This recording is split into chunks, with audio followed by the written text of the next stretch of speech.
Pagi hari ini saya akan membacakan satu ayat dalam surat Saba, surat yang ke-34, ayat yang ke-26.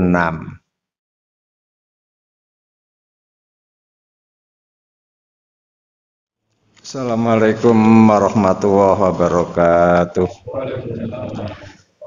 Bismillahirrahmanirrahim. Alhamdulillahirabbil alamin wassalatu wassalamu ala nabiyyinal amin Muhammadin wa alihi wa sahbihi ajmain, amma ba'du. Hadirin Bapak Ibu jamaah salat subuh rahimakumullah.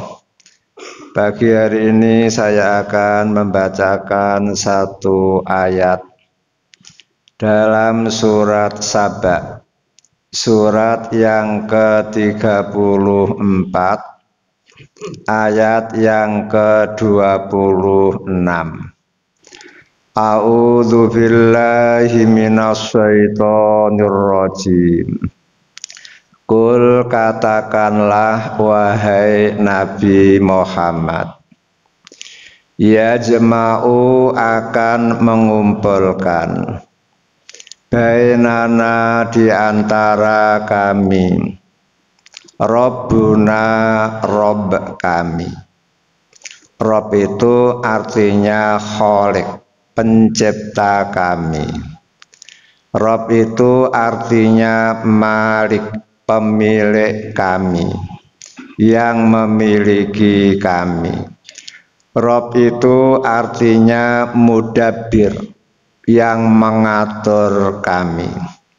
Summa yaftahu, kemudian akan memutuskan Allah, bainana di antara kami, bil haqqi dengan benar.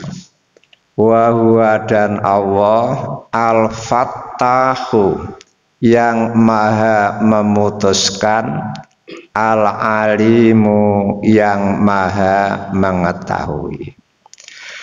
Qul yajma'u bainana Rabbuna, wahai Nabi Muhammad, sampaikan kepada semua umat manusia bahwa besok setelah trompet yang kedua ditiup, maka semua makhluk yang mati akan hidup kembali.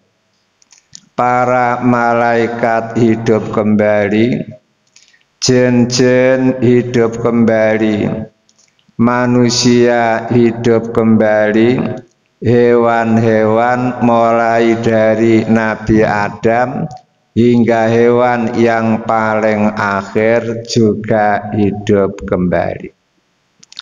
Sudah barang tentu kumpulnya itu bukan di Senayan. Kalau Senayan tribunnya hanya mampu menampung 600.000 orang. Kalau lapangannya hanya mampu menampung 2 juta orang. Padahal manusia mulai Adam hingga sekarang sudah 15 M lebih. Itu baru manusianya. Makanya setelah kumpul, setelah bangkit kembali, maka manusia akan terkejut. Mengapa? Yauma tubaddalul ardu ghairal ardi. Karena bumi yang sekarang ini sudah diganti oleh Allah dengan bumi baru. Kalau bumi sekarang banyak bangunan, banyak gunung-gunung, banyak pepohonan, sehingga manusia bisa ngumpet di situ, bisa bersembunyi di situ.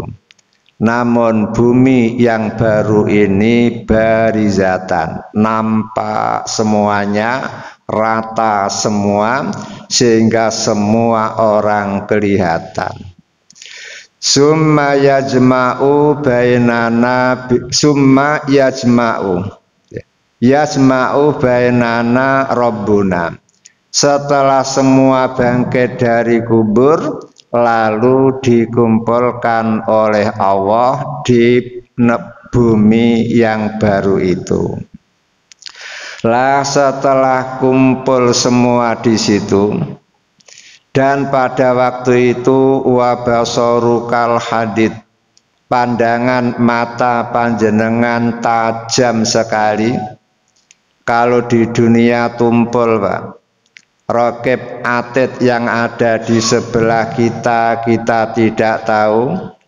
Pagi hari ini malaikat banyak yang datang di masjid Raudhatul Jannah mengepung panjenengan, sayapnya dibentangkan, panjenengan tidak mampu melihat. Maka besok ketika hari bangkit, wabasarukal yauma hadid, pandangan mata kita tajam sekali, sehingga Jibril kelihatan, Mas Raqib, Mas Atid juga kelihatan, kemudian Mak Lampir juga kelihatan, kemudian semuanya kelihatan. Jin Ifrit yang masuk dalam Al-Quran juga kelihatan. Kemudian setelah dikumpulkan di situ, summa yaftahu bainana bil haq. Kemudian Allah membuat keputusan di antara kami ini dengan benar, dengan adil. Sehingga yang bagus pasti dapat imbalan yang bagus, kemudian yang jahat tentu dapat imbalan yang setimpal. Mengapa demikian? Wa huwal fattahul alim, karena Allah zat al-fatah, kemudian al-alim. Al-fatah memberi keputusan yang benar, memberi pengadilan yang benar. Al-alim maha mengetahui. Pengetahuan Allah itu zahiran wa batinan, tembus luar, tembus dalam, sehingga tidak ada yang tersembunyi. Hadirin jamaah subuh rahimakumullah, yang akan saya jelaskan pagi hari ini adalah Al-Fattahu, sifat Allah Al-Fattah. Ulama-ulama kita mengartikan Al-Fattah itu dua, Pak. Pertama, maha mengadili. Maha mengadili itu Al-Fattah. Berarti Allah itu hakim yang akan memberi keputusan, memberi keadilan, memberi keputusan-keputusan yang adil sekali. Sehingga Allah disebut wa huwa alaisawah bi ahkamil hakimin. Allah itu ahkamul hakimin, hakim yang paling adil. Sesuai dengan apa? Nama Al-Fattahu. Baik di dunia maupun di akhirat besok. Sehingga keadilan Allah, keputusan Allah dengan adil itu ketika kita masih di dunia, sampai kepada kita ketika di akhirat. Makanya di dalam Al-Quran Allah mengatakan, famay ya'mal misqala dzarratin khairan yarah, wa may ya'mal misqala dzarratin sarran yarah. Surat Al-Zalzalah, surat yang ke-99 ayat 7 dan 8. Maka siapapun yang melakukan kebaikan walaupun seberat dzarrah, maka dia akan mengetahui hasilnya. Dan siapapun yang melakukan tindak kejahatan seberat dzarrah pun akan mengetahui pembalasannya. Kemudian apa dzarrah? Kalau orang-orang sekarang mengartikan atom, ya. Kalau zaman Nabi belum ada atom, sehingga para sahabat mengartikan dzarrah itu semut yang paling kecil atau debu yang bertaburan. Kalau ada sinar matahari, kemudian jendela panjenengan ada lubangnya, maka sinar matahari itu masuk ke kamar panjenengan lewat lubang itu. Lah, di pantulan cahaya itu ada apa ya? Ada debu yang berputar-putar ya? Lah, itulah namanya dzarrah. Hanya di pertengahan abad ke-20 orang menemukan atom, sehingga atom disebut ma la yang kosimum, sesuatu yang tidak bisa dibagi lagi itu atom. Ternyata setelah akhir-akhir sekarang ini ditemukan ternyata atom bukan merupakan benda yang paling kecil, namun kata Allah wala asghara min dzalika, dan ada yang lebih kecil dari atom, yaitu proton dan neutron. Bayangkan, Al-Quran sudah mengatakan kebaikan sekecil debu pun, kejahatan sekecil debu pun tetap dicatat oleh Allah, diabadikan oleh Allah, dan masing-masing pelaku pasti diberi imbalan. Sehingga ini sangat menggembirakan bagi orang-orang baik agar selalu meningkatkan amal baiknya, memperbanyak amal baiknya, dan ini merupakan warning buat orang yang punya potensi jahat ya, agar berhenti dan tidak meneruskan. Karena apa? Sekecil atom pun kejahatan yang dilakukan pasti akan diketahui, dicatat, dan dibalas oleh Allah, karena Allah Al-Fattahu yang memberi keputusan dengan adil. Bila yang baik diberi keadilan, maka yang tidak baik juga diberi keadilan. Karena Allah itu adil, Pak, di dalam membuat keputusan, maka Allah itu tidak bisa diajak kompromi, Pak. Kalau di dunia banyak orang-orang yang berkompromi, sehingga orang yang melakukan kebaikan kadang-kadang diabaikan begitu saja, pangkatnya tidak pernah dinaikkan, Pak, karena kompromi atasannya. Namun ada pula orang yang berbuat jahat juga aman-aman saja. Karena apa? Ada kompromi untuk membiarkan atau untuk tidak mengadili.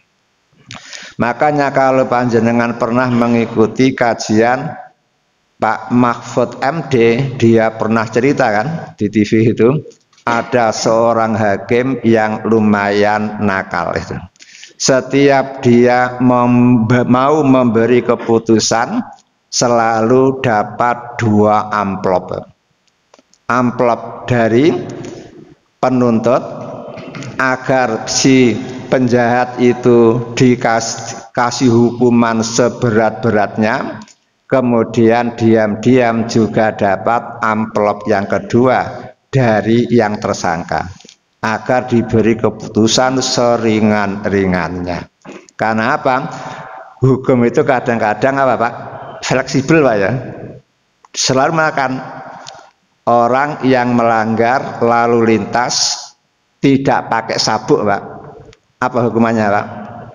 Didenda sebanyak-banyaknya 1 juta lah. Kata-kata sebanyak-banyaknya.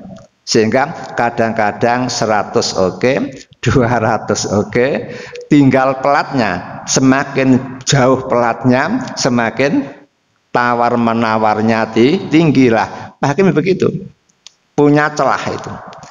Sehingga setelah dapat 2 amplop, kata Pak Mahfud itu, selalu dititipkan ke rekening temannya itu.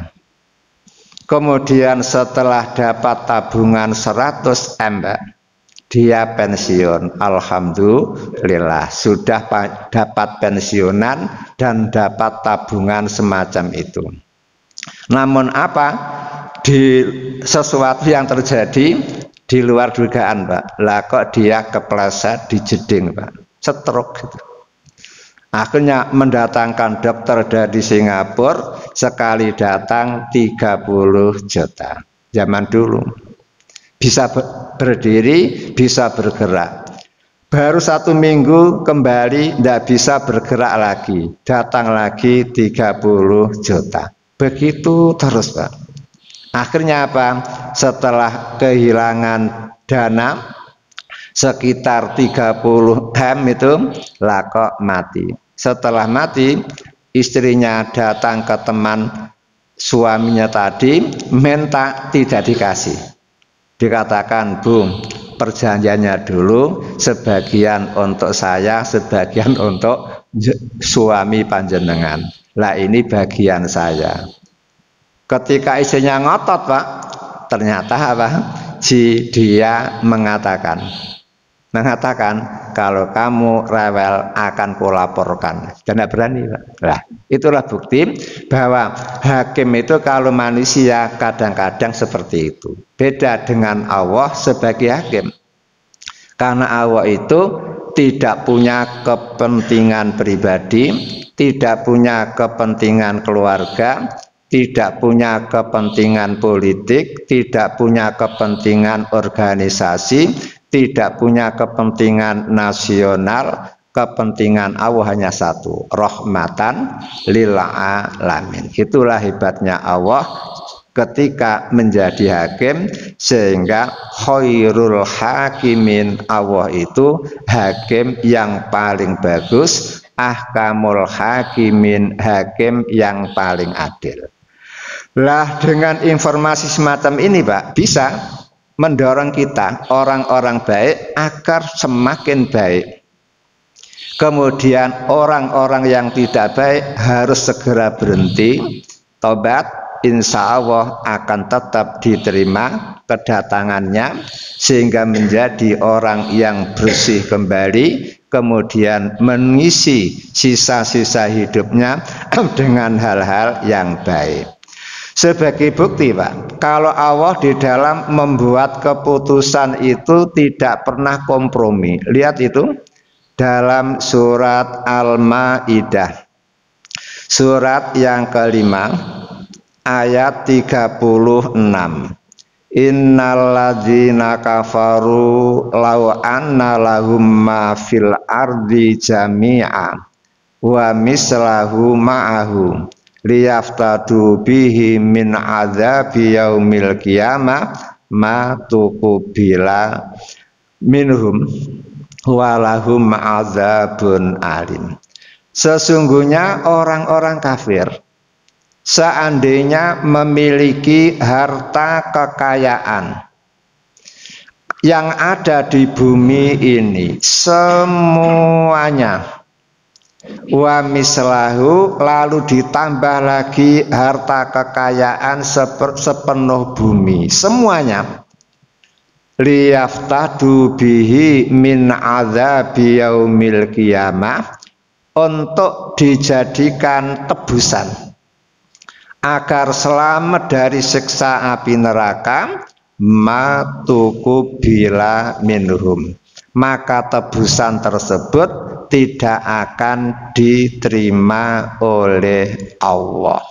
Bayangkan, Allah itu ketika diajak kompromi dengan diiming-imingi kekayaan sepenuh bumi, ditambah lagi kekayaan sepenuh bumi, Allah tidak mau menerima. Bayangkan. Kemudian bandingkan dengan orang sekarang, baru dikasih 120 juta saja sudah siap kompromi, Pak, menembak istri, kan begitu kan.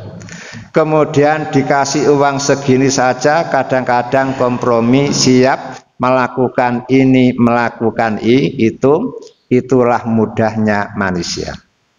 Kalau Allah diiming-imingi kekayaan semacam itu, no reckon, tidak direken, sehingga tetap yang salah dihukum salah oleh Allah, yang benar dihukum benar oleh Allah, sehingga walahum adzabun alim, buat mereka siksaan yang sangat amat pedih.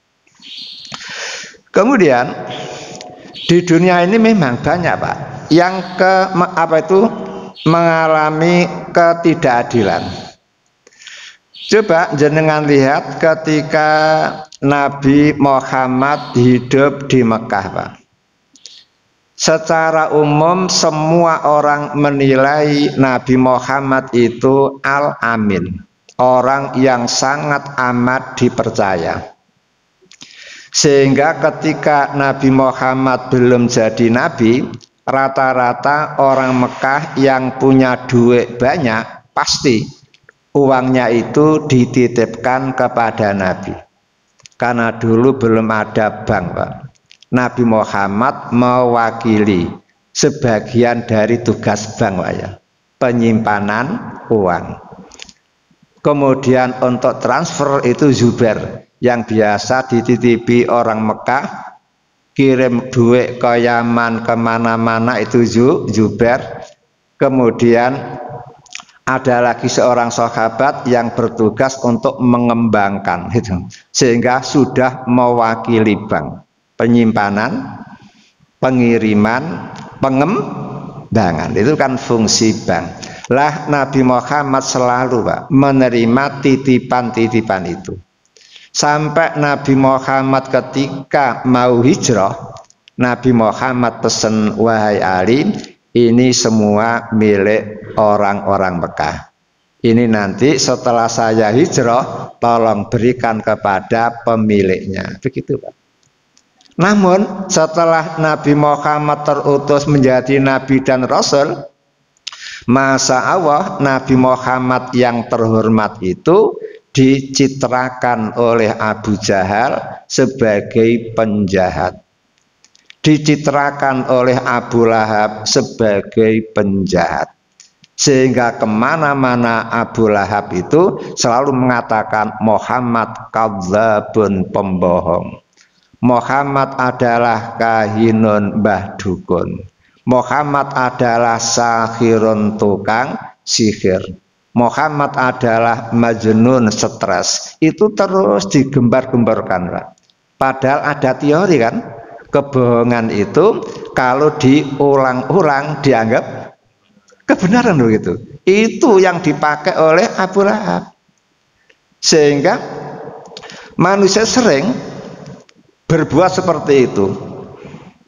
Malaikat dicitrakan sebagai iblis, kemudian iblis malah dicitrakan sebagai malaikat. Ini kan ketidakadilan kan.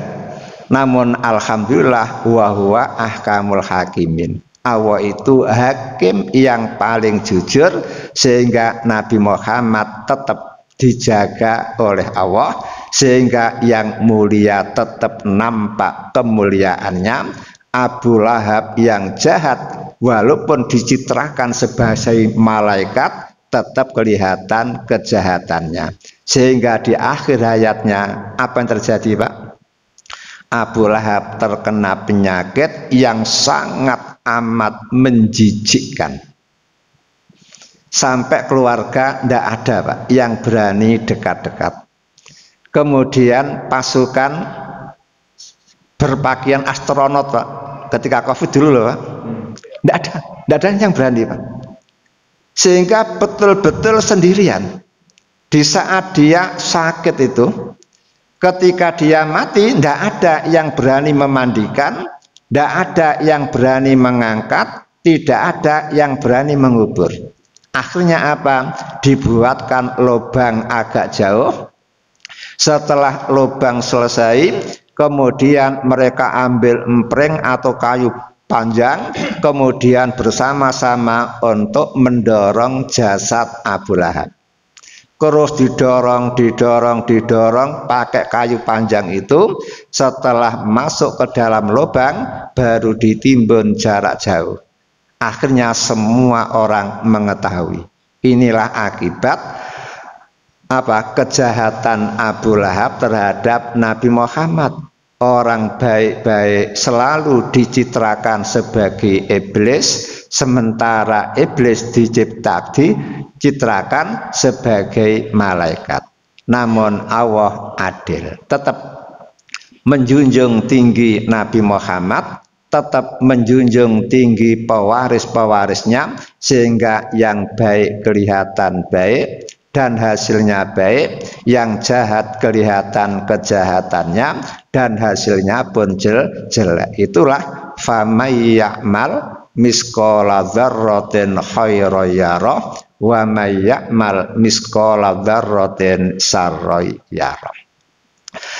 Kemudian ini arti yang pertama, Pak. Kemudian arti yang kedua, al-fattahu adalah zat yang maha membuka pintu-pintu kebaikan.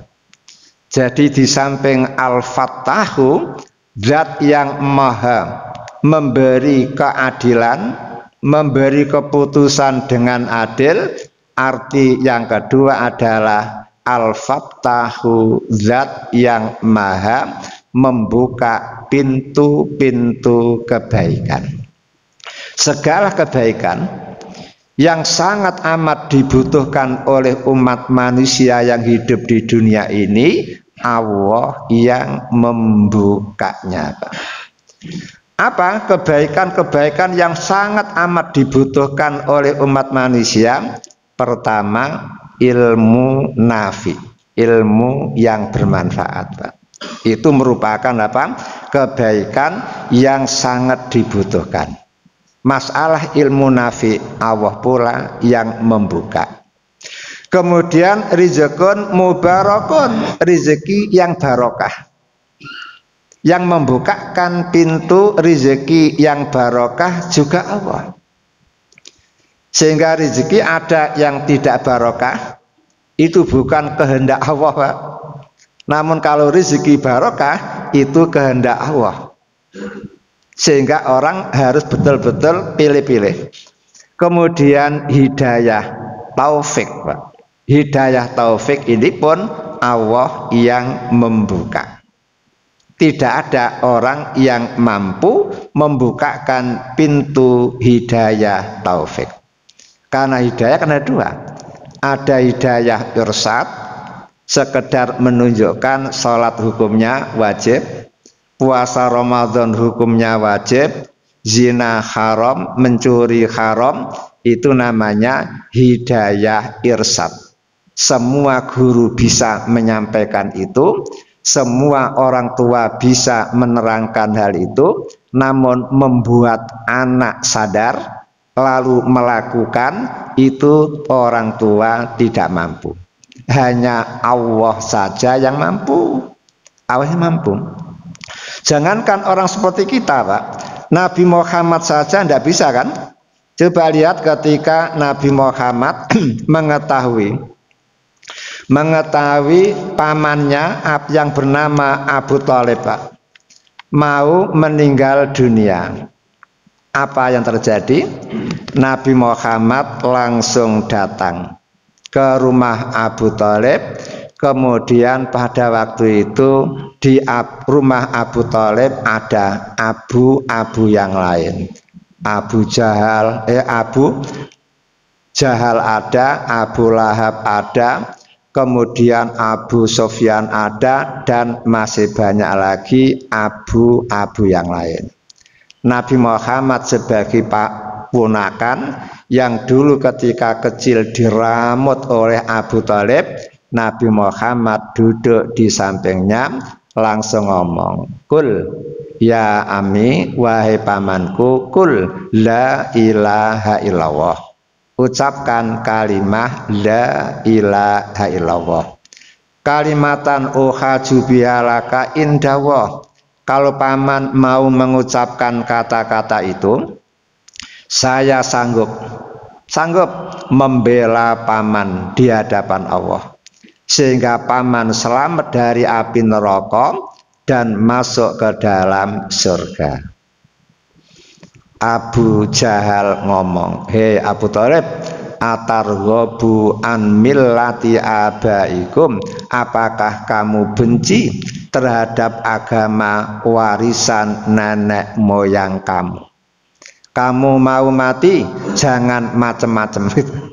Nanti nama baikmu hancur gara-gara kamu keluar dari agama warisan nenek moyang kamu.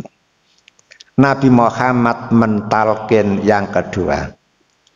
Abu Jahal mentalkin yang kedua. Nabi Muhammad mengulangi lagi, ya paman, la ilaha illallah gitu. Kalimatan uhaju bialaka indallah. Abu Jahal mentalkin juga yang ketiga. Akhirnya demi pertemanan, Pak. Demi pertemanan, Abu Thalib tidak mau mengucapkan kalimah la ilaha illallah. Akhirnya plus menghembuskan nafas terakhir, tidak membaca la ilaha illallah. Berarti resmilah dia mati su'ul khotimah, karena mati tidak membawa keimanan, mati tidak membawa keislaman. Akhirnya Nabi Muhammad berjanji, ya Amim, la astaghfirullah laka malam unha. Aku sanggup memintakan ampun kepada Allah buat paman malam unha, selama aku tidak dilarang oleh Allah. Baru ngomong semacam itu, lah kok HP Nabi berdering kering gitu. Dilihat Jibril datang, Pak, menyampaikan satu ayat 113 surat At-Taubah. Maka nalin nabiyyin waladina amanu ayastaghfiru lil musyrikin walau kanu uli qurba. Tidak pantas buat seorang nabi dan orang-orang mukmin. Tidak pantas apa? Tidak pantas memintakan ampun buat orang kafir, walaupun mereka keluarga sendiri. Gara-gara ayat itu Nabi Muhammad tidak jadi memintakan, Pak. Makanya dengan ayat ini jelas memintakan ampun buat orang kafir tidak boleh. Memintakan hidayah boleh, Pak, bagus, Pak. Sehingga kalau panjenengan punya tonggo kok masih kufur, silahkan jenengan doakan agar memperoleh hidayah, dibukakan hatinya. Menggunakan kata-kata ya Allah al-Fattahu, ya Allah zat yang maha membuka. Hati yang tumpul pun bisa dibuka, hati yang kafir pun bisa dibuka. Tolong bukakan hati dia agar mau menerima agama engkau. Itu bagus. Seperti Nabi Muhammad mendoakan Umar bin Khattab, mendoakan Abu Jahal. Kedua orang ini pernah, Pak, ketika kedua-duanya masih kafir didoakan oleh Nabi. Ternyata yang dikabulkan hanya satu, yaitu Umar. Kemudian dengan masuknya Umar ke dalam Islam, Masya Allah banyak, Pak, tonggo-tonggonya geruduk-geruduk ikut masuk Islam. Karena orang-orang sudah tertarik dengan dakwah Nabi, namun tidak berani ikut. Karena khawatir diketaki oleh Umar bin Khattab. Karena dia adalah musore, Pak, pegulat. Waktu itu dunia, kelas dunia. Setiap ada permasalahan di Mekah dengan negara lain, Umar lah yang datang, yang menghadapi. Itu dengan keislaman Umar, akhirnya Islam semakin berkembang. Lah setelah Nabi Muhammad mengetahui keadaan seperti itu, ayat ini turun, Pak. Surat Al-Qasas, surat yang ke-28, ayat 56. Innaka la tahdi man ahbabta walakinna Allah yahdi mayyasa. wahai Muhammad, sesungguhnya engkau tidak bisa memberi hidayah kepada orang walaupun kamu cintai, kamu sayangi. Namun Allah lah yang bisa memberi hidayah kepada siapapun yang dikehendaki. Bayangkan, Pak. Yang dimaksud hidayah di sini adalah hidayah taufik. Hidayah yang bisa menggerakkan orang berbuat sesuai dengan petunjuk itu. Kalau sekedar hidayah irsad, Pak, jenengan semuanya bisa, Pak. Tinggal menunjukkan ini haram, ini wajib, ini baik, ini buruk, itu semuanya orang bisa. Itu hidayah irsad. Namun yang membuka hati orang agar mau melaksanakan yang baik, meninggalkan yang tidak baik, itu hanya Allah. Itulah namanya Al-Fattah. Dan tidak hanya masalah hidayah, Pak. Masalah ketumpulan hati pun Allah yang membuka. Sehingga berapa banyak kisah-kisah ulama-ulama dulu, Pak, yang ketika masih muda, Masya Allah, tumpulnya luar biasa, Pak, dedelnya luar biasa itu.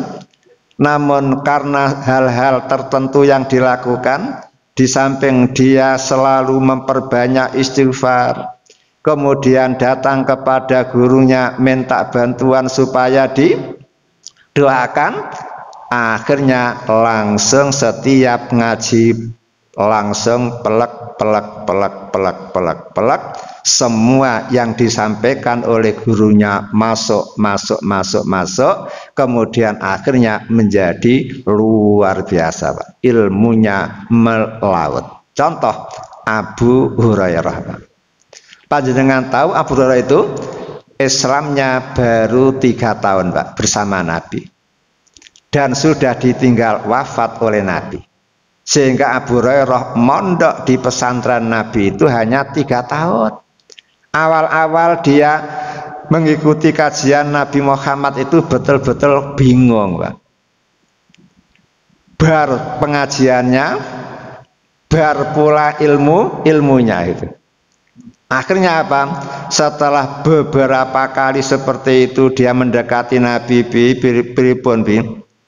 saya ini bar ngaji, bar pula ilmu saya itu. Akhirnya Nabi Muhammad ngomong, dah gelar sorbanmu.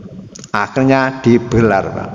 Kemudian Nabi begini, pelak, dimasukkan, pelak 3 kali, dah sekarang ikat yang rapat itu. Kemudian langsung diikat, Pak. Ikat. Kemudian dibawa pulang oleh Abu Hurairah. Ternyata sejak peristiwa itu, tiap Abu Hurairah mengaji selalu masuk dan selalu apal.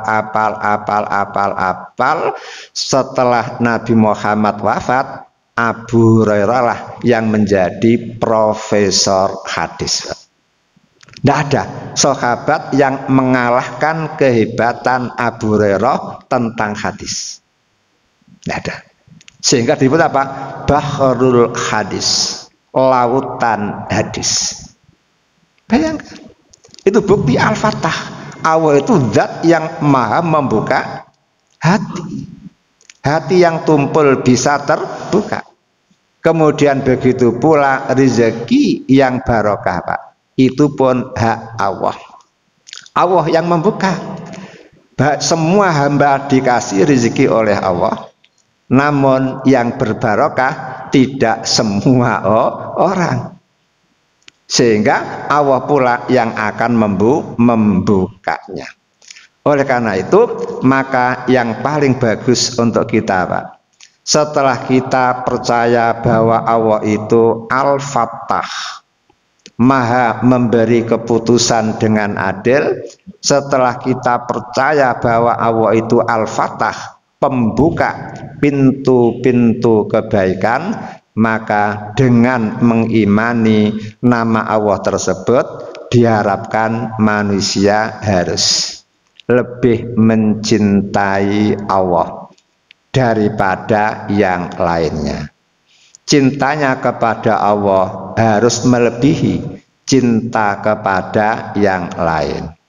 Boleh cinta istri untuk meraih cinta Allah, boleh cinta suami untuk meraih cinta Allah, boleh cinta anak untuk meraih cinta dari Allah. Apa bisa? Bisa. Coba kalau panjenengan mempergauli istri dengan sebaik-baiknya, itu berarti apa? Panjenengan mencintai istri untuk meraih cinta dari Allah. Bukankah Allah yang mengatakan wa'asiruhunna bil ma'ruf, wahai orang laki-laki, gaulilah istri kamu dengan sebaik-baiknya. Bayangkan, Pak. Berarti apa? Mencintai Allah berarti tidak harus apa? Benci kepada yang lain. Enggak. Mencintai istri dalam rangka memperoleh cinta dari Allah. Mencintai harta dalam rangka memperoleh cinta dari Allah Ta'ala. Itu yang dimaksud. Kemudian yang kedua Pak, at-ta'alluq bihi. Setelah panjenengan tahu bahwa Allah itu Al-Fattah, yang mengadili, maha membuka segala pintu kebaikan, maka panjenengan harus apa? Ta'alluq bihi, menghubungkan diri, menggantungkan diri hanya kepada Allah. Menggantungkan diri hanya kepada Allah. Karena apa? Indahu mafatihu kulisai. Di tangan Allah, Pak. Kunci-kunci segala sesuatu yang dibutuhkan oleh manusia. Coba jenengan punya kedua mata, bisa berkedip. Siapa Pak yang membantu bisa berkedip? Allah loh, Pak. Dan Allah membantu panjenengan supaya kedua mata bisa berkedip itu tidak main-main, Pak. Membutuhkan kerjasama miliatan saraf. Saraf yang bermiliat-miliat itu bekerja sama, Pak. Sehingga bisa menggerakkan mata kita. Berkedip, menutup, berkedip lagi, itu begitu. Sehingga tidak main-main. Nah, kalau jenengan tidak menggantungkan diri kepada Allah, berarti jenengan apa? No reckon, tidak ngereken jasa baiknya Allah Ta'ala. Koyok-koyok panjenengan bisa mandiri, bisa mengatasi diri sendiri, bisa mencukupi kebutuhan diri sendiri. Tidak boleh. Kalau ada orang semacam itu, Pak, akan dibikin Allah hidupnya melarat. Man a'radha an dzikri fa innalahu ma'isatan donka. Siapa yang berpaling dari peringatanku, dari Quranku, dari ajaranku, dari sifat-sifatku, maka dia akan mengalami kehidupan yang serba repot, serba sempit. Bukan sempit harta, namun hidup melarat. Melarat. Karena apa? Dia hanya mengandalkan usahanya sendiri, dia hanya mengandalkan uangnya sendiri, dia hanya mengandalkan ilmunya sendiri, dia hanya mengandalkan keringatnya sendiri. Namun kalau kita mengandalkan Allah, lalu kita berusaha sedapatnya, maka Allah akan betul-betul menghargai usaha kita. Karena kita yakin la haula wala quwata illa billah. Kita tidak bisa bekerja tanpa bantuan Allah. Kita pun tidak akan dapat rezeki kalau bukan Allah yang memberi. Lah itulah maka perlulah kita at-ta'alluq bihi, selalu menggantungkan diri kepada Allah. Makanya Nabi Muhammad menganjurkan kita untuk berdoa, Allahumma aslih li sa'ni kullahu wala takilni ila nafsi tarfata ainin. Kan bagus itu. Ya Allah, tolong perbaikilah seluruh urusan saya. Wala takilni ila nafsi tarfata ainin, dan janganlah engkau menyerahkan segala-galanya kepada diri saya pribadi, walaupun tarfata ainin, sekejap mata. Jadi kalau Allah mengabaikan manusia, Pak, berat Pak. Walaupun tarfata ainin, sekedap mata. Karena apa? Orang bisa berkedip itu gara-gara bantuan Allah, menggunakan miliatan saraf. Makanya jangan sampai ada sedetik pun kita tidak diurusi oleh Allah Ta'ala. Makanya kita mengharap Allah terus dan terus mengurusi kita, terus menerus membantu kita. Akhirnya hidup kita menjadi luar biasa. Kemudian yang berikutnya Pak, gara-gara percaya dengan sifat Allah Al-Fatah, maka lahirlah rasa takut. Rasa takut. Takut apa? Takut melanggar. Takut melanggar aturan Allah. Takut tidak bisa melakukan perintah-perintahnya dengan baik. Takut jangan-jangan dosa-dosanya belum diampuni. Akhirnya apa? Wal istidad. Lalu mempersiapkan diri Pak. Untuk apa? Mempertanggungjawabkan semua yang dilakukan. Lah ini Pak, itulah enaknya Pak, percaya dengan Allah Al-Fatah, maha mengadili. Akhirnya panjenengan punya rasa takut. Orang itu kalau punya rasa takut Pak, bagus Pak. Takut dihukum, bagus kan? Tidak melanggar. Kemudian takut ditilang, ya tidak melanggar kan? Bagus. Sekarang kita takut kepada Allah, berarti bagus. Berarti apapun perintah Allah kita lakukan, kemudian apapun larangan Allah kita tinggalkan.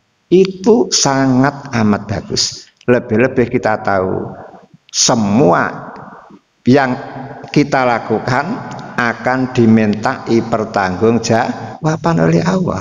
Latus aluna yauma idzin anin naim. Pada hari itu semua kenikmatan yang Allah berikan kepada kita akan dimintai pertanggungjawaban. Apa saja Pak? Kalau naim artinya apa? Kenikmatan yang kekal. Yaitu innas sam'a, mata, telinga, wal basara, penglihatan, wal fuada, dan hati, kullu ulaika kana anhu mas'ula. Berarti apa? Telinga panjenengan besok akan dimintai pertanggungjawaban. Banyak mana digunakan mendengarkan ngaji, apa digunakan mendengarkan sinetron Ikatan Cinta. Nah itu ditanya. Kemudian wal basar, mata ya begitu. Banyak mana digunakan untuk membaca Al-Quran, membaca buku-buku yang bermanfaat, apa digunakan untuk nonton TV melulu. Malam hari nonton sepak bola, siang hari nonton film India. Ini akan ditanyakan Pak. Kemudian wal fuada, hati pun akan ditanya. Otak ya maksudnya Pak, digunakan untuk memikir apa itu? Memikir dunia dengan cara halal, apa memikir dunia dengan cara yang haram? Kan semuanya besok akan dimintai pertanggungjawaban. Lah orang yang paham semacam ini pasti hati-hati Pak. Karena apa? Tidak akan terlepas dari pertanggungjawaban. Inilah enaknya memahami sifat Allah Al-Fatah, maha mengadili dan maha membuka semua rahasia, semua yang ditutup-tutupi, sehingga besok pada hari kiamat panjenengan akan apa? Akan mengetahui siapa yang sebenar-benarnya baik, kemudian siapa yang sebenar-benarnya tidak baik.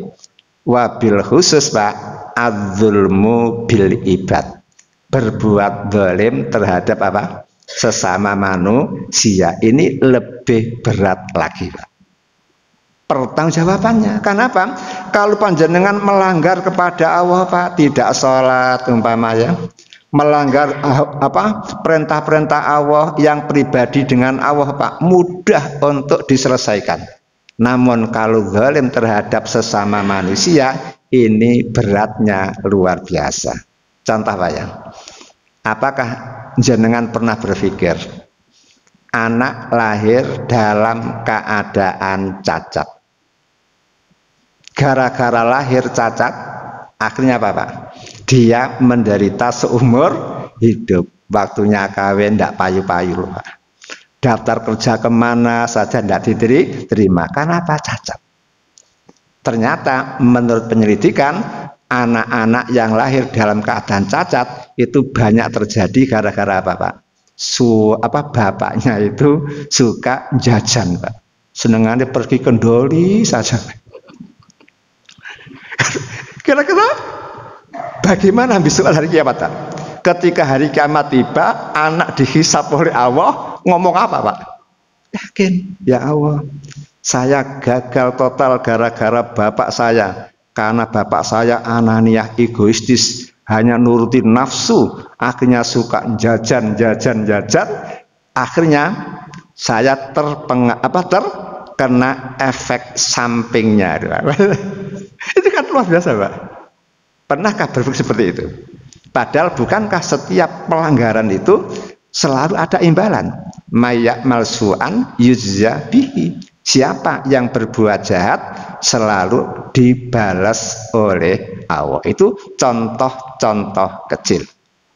Makanya panjenengan tahu Nabi Muhammad mengatakan, wahai sahabatku dan semua umatku, siapa di antara panjenengan yang pernah berbuat zalim terhadap orang lain, baik berkaitan dengan harta, berkaitan dengan harga diri, fal yatahallalhul yaumah, cepet-cepetlah minta maaf, minta dihalalkan, mumpung masih hidup di dunia. Karena apa?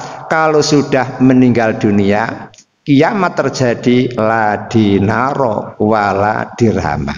Dirham sudah tidak ada, dinar tidak ada, uang rupiah sudah tidak ada, uang dolar sudah tidak ada Pak. Sehingga semua tanggungan-tanggungan itu hanya salah satu dari dua. Apa itu? Diganti pahala atau ditambahi dosa. Kan gitu kan?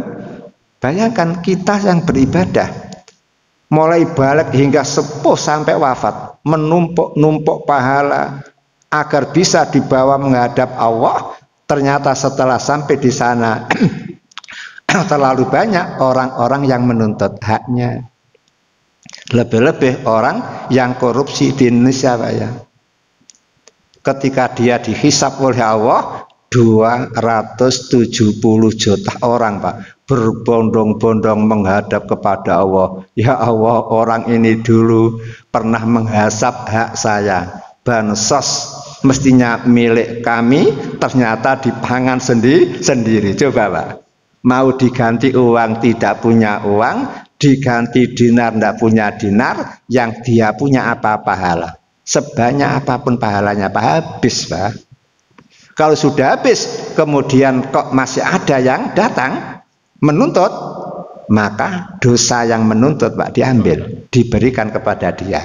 Inilah namanya muflis, orang yang betul-betul bangkrut. Naudzubillah min dzalik. Namun kalau dia orang Islam Pak, tetap masih ada harapan masuk surga. Tapi harus mampir dulu di restoran Pak ya, namanya jahanam. Setelah dosa-dosanya habis, terhapus hilang, tinggal iman dan amal baiknya, barulah dia dikeluarkan dari neraka. Fahman waktu itu menjadi seperti areng Pak. Setelah dilemparkan di Nahril Hayat, sungai hidup, langsung berubah menjadi ganteng, menjadi cantik. Kemudian barulah masuk ke dalam surga. Dan dia di dalam surga Pak sering digojlok sama temannya, jahanamin, mantan neraka jahanam.